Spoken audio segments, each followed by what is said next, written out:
des États-Unis, il vise à s'emparer de Gaza, bien sûr, et à déposséder les Palestiniens de leur vie, de leur avenir.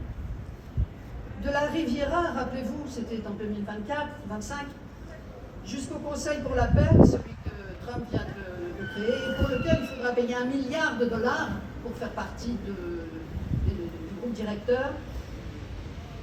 Donc de la Riviera jusqu'au Conseil pour la paix, Trump, un homme insensé et instable, en serait le seul décideur. Et il impose que la force l'emporte sur le droit. Alors le plan promet du tourisme côtier, du libre-échange, des gratte-ciels et des emplois. Pour qui, on ne sait pas. Trump déclare « Je suis un professionnel de l'immobilier dans l'âme, et tout est question d'emplacement. » J'ai dit « Regardez cet emplacement en bord de mer, regardez cette magnifique propriété, ce qu'elle pourrait représenter pour tant de gens. On est devant une situation où le génocide devient une opportunité d'investissement pour un bagarre avec les États-Unis. Par rapport à ça, le droit international est assez démuni. Le droit des peuples à disposer de même est inscrit dans le droit international, dans la Charte des Nations Unies. Mais il est constamment violé aujourd'hui, au Proche et au Moyen-Orient, en Amérique latine et même en Europe.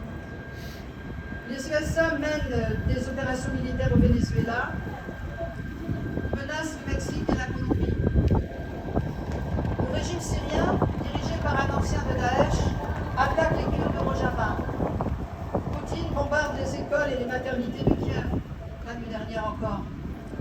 Israël a commis plus de 1000 violations du cessez-le-feu à Gaza en 3 mois, et au Liban, il s'attaque même aux soldats des Nations Unies. Donc notre solidarité avec la Palestine est majeure, doit être majeure.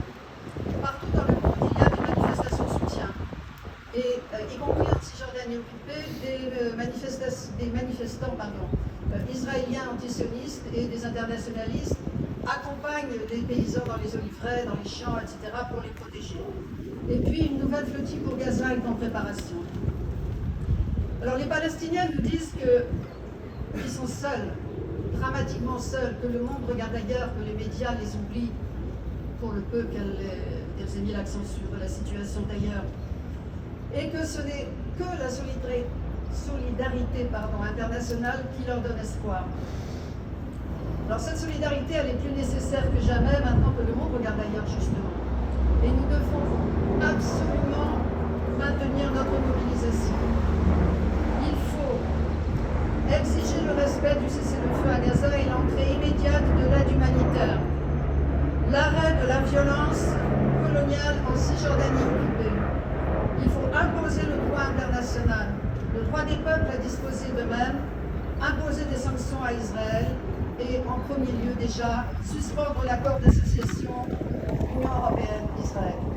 Une pétition circule actuellement qui, on espère 1 million de signatures, il y en a déjà quelques centaines de milliers. Donc si vous allez voir en ligne, vous la trouverez, pétition, suspension, accord d'association UE-Israël, signée et faites signer. Merci.